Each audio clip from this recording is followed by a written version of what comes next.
Mwenyekiti, kwa niaba ya baraza lako nikupongeze wewe pamoja na wataalamu wote kwa kusimamia makusanyo ambayo tuliokuwa tumeyakusudia, na hatimaye mpaka sasa katika halmashauri yetu tumefika 101.85 ya makusanyo ambayo tulikuwa tumeyakadiria. Mheshimiwa Mwenyekiti, ni kazi kubwa ambayo kwa kweli waheshimiwa madiwani pamoja na wataalamu mmeifanya kuhakikisha ya kwamba halmashauri yetu tunakusanya mapato ya kutosha ili fedha hizi ziweze kwenda kwenye miradi ya maendeleo kwa ajili ya wananchi wetu. Nikupongezeni sana kwa juhudi kubwa za kuisimamia halmashauri yetu na wataalamu kuhakikisha kwamba makusanyo haya tunayafanya vizuri, na hatimaye mpaka sasa kwa taarifa ambayo ninayo tarehe 30 Aprili tulikuwa tayari tumeshafika 101.85 ya makusanyo yote ambayo tulitarajia kuyakusanya. Kwa hiyo naendelee kuwapongeza sana waheshimiwa madiwani kwa kazi kubwa na nzuri ambayo kwa kweli mmekuwa mkiendelea kuifanya katika halmashauri yetu. Lakini hapo Mheshimiwa Mwenyekiti, nilitamani sana kuendelea kuwaomba waheshimiwa madiwani, lakini pia kuwaomba wataalamu wetu 101.85 ambayo tumeikusanya mpaka sasa bado. Imani yangu ni kwamba tukiendelea kuweka nguvu za kutosha tunaweza kufika zaidi ya hapo. Tusibweteke kwa makusanyo ambayo tumeyakusanya. 100 hii na moja tunaweza tukakusanya zaidi ya 120, 130 kwa kipindi hichi ambacho tumekibakiza. Kwa nitoe wito kwa wataalamu wetu, mkurugenzi na wataalamu wako, tuendeni field, tuendeni site, tuendeni tukakusanye mapato. Viko vyanzo ambavyo ukiviangalia bado viko chini sana. Kwa hiyo ni imani yetu kwamba tukiwekeza kwenye hivi vyanzo ambao bado viko chini, vingine viko chini ya 50%, vingine viko 50%, lakini tukiwekeza kwenye ukusanyaji mzuri tunaweza tukakusanya zaidi ya hichi ambacho tumekukusanya sasa. Kwa hiyo niendelee kutoa wito kwa wataalamu wetu, bado tunahitajika kukusanya mapato ili halmashauri yetu iweze kusonga mbele, tukiamini ya kwamba mapato haya ambayo tunayakusanya ndio hasa yanapeleka miradi hii kwa wananchi wetu. Lakini Mheshimiwa Mwenyekiti, liko jambo la miradi viporo. Bado tumekuwa tuna miradi viporo vingi katika halmashauri yetu. Niendelee kuwaomba mkurugenzi mtendaji pamoja na wataalamu wetu. Mheshimiwa Rais Daktari Samia Suluhu Hassan alileta fedha nyingi sana kwenye miradi ya maendeleo, na sisi sote ni mashahidi. Wajibu wetu kama halmashauri kupitia mapato yetu ya ndani, na ndio maana hapa Mheshimiwa Mwenyekiti wa halmashauri ninazungumzia tuendelee kukusanya zaidi ili tupeleke huduma zaidi. Hii miradi viporo tungekuwa tumekusanya zaidi, maana yake miradi hii tungekuwa tayari tumeshaipelekea fedha na hatimaye ikaleta tija iliyokusudiwa kwa wananchi wetu. Kwa nitoe rai kwamba miradi hii viporo ambayo iko katika maeneo yetu lazima tufike hatua tumalize viporo hivi, ili tunapokuja kuanza miradi mipya tuianze tukiwa tunaamini ya kwamba miradi ile ambayo ilikuwa ina changamoto kule kwa wananchi tumesha imaliza. Na Mheshimiwa Mwenyekiti, hatufanye hivi tu kwa sababu tuko katika mwaka wa uchaguzi. Tunafanya hivi tukiamini ya kwamba sisi tuna wajibu wa kumalizia miradi hii ili wananchi wetu waweze kupata huduma stahiki kulingana na malengo tarajiwa ya uanzishwaji wa miradi hii. Mheshimiwa Mwenyekiti, kama ambavyo unafahamu, tayari tumeshaanza msimu wa kahawa. Tarehe 1 mwezi wa 5 tulianza msimu mpya wa kahawa.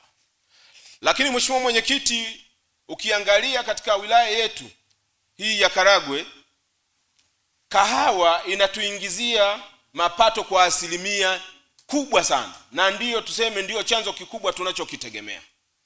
Sasa kama ndio chanzo kikubwa tunachokitegemea cha uingizaji wa mapato katika halmashauri yetu, hatupaswi kufanya mchezo hata kidogo kwa wale ambao tunawaona dhahiri shairi wanatuharibia zao hili. Mheshimiwa Mwenyekiti, ziko taarifa na tayari tulishaanza kuchukua hatua kwenye baadhi ya maeneo ya uvunwaji wa kahawa mbichi, wizi wa kahawa, lakini pia na madalali kuanza kuingia saiti kwenda kununua kahawa hizo zikiwa bado mbichi. Nitoe rai kwa watendaji wetu wa vijiji na watendaji wa kata, lakini na wataalamu wote ambao wanapatikana katika maeneo yetu ya kata, lakini kwa sababu pia maafisa tarafa wapo, tu waelekeze. Matukio ya namna hii yanaturudisha nyuma kwenye ukusanyaji wa mapato. Mheshimiwa Mwenyekiti, majuzi hapa tumekamata wezi wa kahawa. Lakini ukiangalia wezi huu wa kahawa ambao unafanyika, Mheshimiwa Mwenyekiti, si jambo la bahati mbaya. Hapana, ni jambo ambalo limepangwa na wafanyabiashara hawa ambao wanakusanya hizi kahawa. Tukiendelea na utaratibu huu wa kuacha kahawa ikaibwa, wa kuacha kahawa ikavunwa mbichi, wa kuacha kahawa ikapotea kwa namna hii, Mheshimiwa Mwenyekiti, hatuwezi kuvumilia. Kwanza, inasababisha wananchi wetu kuto kupata usingizi mzuri, kwa sababu anaamini ya kwamba akilala usingizi huku watu wanaenda kuvuna kahawa na waiba ikiwa iko mbichi. Lakini pili, Mheshimiwa Mwenyekiti, changamoto itakao kuja kutokea ni kwamba yatatokea, kama si mauaji basi yatatokea tafrani za watu kufanya uhalifu usio wa kawaida. Tulikamata mtu mmoja amevumbika, ameiba kahawa, amevumbika, kahawa nyingine imeanza kuharibika, imeanza kuoza. Ameiba kahawa, ameenda amechimba shimo, amefukia zile kahawa, zimefukiwa pale, zinaenda kufukuliwa zile kahawa chini huko, zimeshaanza kuoza.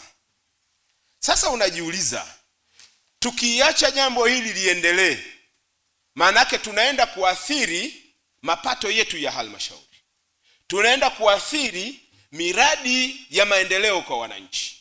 Na ndio maana hapa, Mheshimiwa Mwenyekiti, naomba nitoe rai na niwaombe sana waheshimiwa madiwani.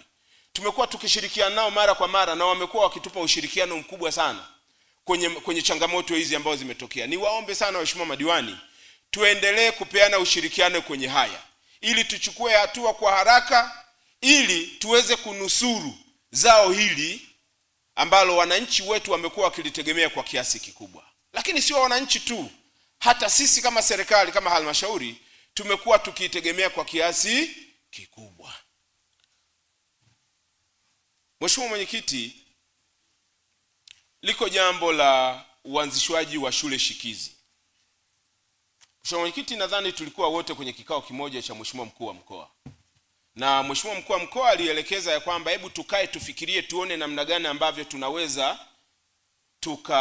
kudhibiti, lakini kuhakikisha kwamba shule hizi ambazo tunazianzisha zinakamilika, ili walau zilete taswira na sura nzuri ya shule shikizi na kuleta maana hasa ya shule shikizi.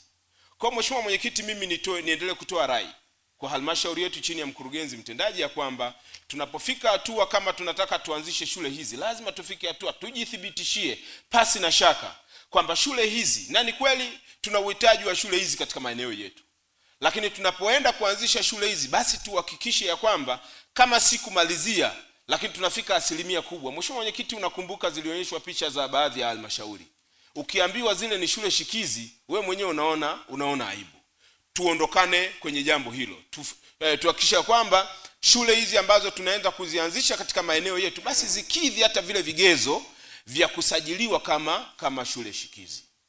Mheshimiwa Mwenyekiti, kwa kumalizia, mimi nikipongeze sana Chama cha Mapinduzi chini ya mwenyekiti wetu Comrade Ramugata kwa namna ambavyo kwa kweli wameendelea kuwa msaada katika wilaya yetu na msaada katika halmashauri yetu.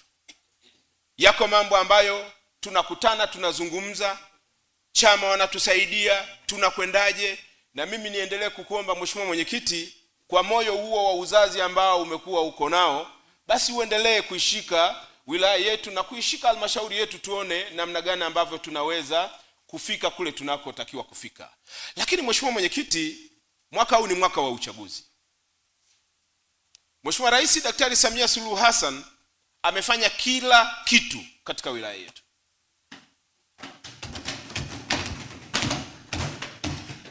Na mimi siku zote huwa nawaambia, Mheshimiwa Rais sisi hatumdai, yeye ndio anatudai. Sisi kama serikali tumeletewa fedha nyingi za miradi ya maendeleo kwa wananchi. Na ninyi kama waheshimiwa madiwani muna kila sababu ya kutembea kifua mbele kwamba serikali yenu imefanya mambo kadha wa kadha ya maendeleo katika maeneo yenu. Msiwe waoga na msiingiwe na baridi kusema yale ambayo Mheshimiwa Rais Daktari Samia Suluhu Hassan ameyafanya katika kata zetu, amefanya katika wilaya yetu. Ukilinganisha Mheshimiwa Mwenyekiti, wilaya yetu na wilaya nyingine, sitaki kuzitaja, lakini wilaya yetu imepiga hatua kubwa sana chini ya uwakilishi wa Mheshimiwa Innocent Luga Bashungwa. Nataka nikuombeni Mheshimiwa Mwenyekiti wa halmashauri, pale pote ambako mtakuwa mnaenda kuisemea yale ambayo yamefanywa na serikali ya CCM kwenye maeneo yetu, tusisite kumsemea Mheshimiwa mbunge. Kaka yangu Innocent Luga Bashungwa amefanya kazi kubwa, moja ya kuwaunganisha madiwani wote. Hakuna mheshimiwa diwani anayesema hakushikwa mkono na mheshimiwa mbunge. Hakuna mheshimiwa diwani ambaye hakupata miradi yoyote ambayo mheshimiwa mbunge amesema hii iende Karagwe. Lakini ninyi wenyewe waheshimiwa madiwani mmefanya ziara kadha wa kadha katika maeneo mengine. Mmejionea, mnaweza mkalinganisha mahusiano mliokuwa nao na mheshimiwa mbunge wetu na maeneo mengine mnayoyasikia ndani ya mkoa wa Kagera au nje ya mkoa wa Kagera. Sisi tuko vizuri. Na ndio maana nawaambia tunayo kila sababu ya kuendelea kumuomba Mungu sana juu ya ndugu yetu Innocent Luga Bashungwa. Kwanza kwa kuendelea kuaminiwa na Mheshimiwa Rais mpaka sasa kuwa waziri katika baraza lake la mawaziri. Lakini Mheshimiwa Mwenyekiti, mimi huwa siku nyingine namuulizaga mkodomi wangu Bashungwa, yale maisha anayoyaishi anaishi maisha ya kawaida sana. Hauwezi kudhani kama ni mbunge au ni waziri. Haya maisha ambayo anayaishi yanatufundisha sisi, iwe watumishi wa umma, iwe watu wengine, kwamba tunayo dhamana kwa wananchi wetu ambao tunawatumikia. Inatupa funzo kubwa sisi kama watumishi wa umma kwamba tunao wajibu mkubwa sana. Vyeo hivi ni kama makoti ya kuwazima hivi. Leo unalo, kesho hauna. Ukijikweza ukajiona wewe ndio wewe, kesho cheo hakipo.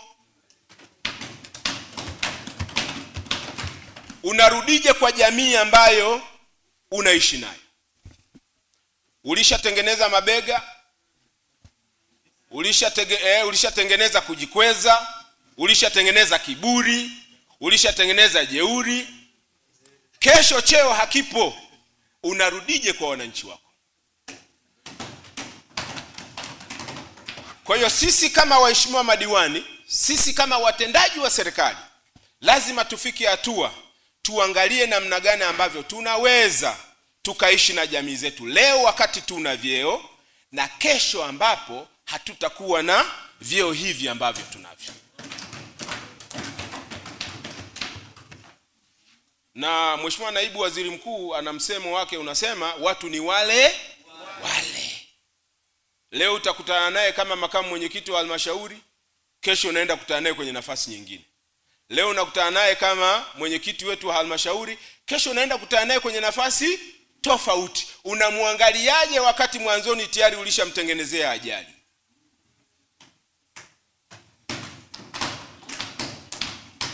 Mimi niwaombeni sana watumishi wenzangu wa umma.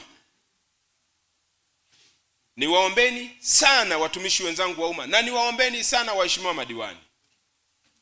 Tukumbuke usemi wa watu ni wale. Tusitengenezeane ajali.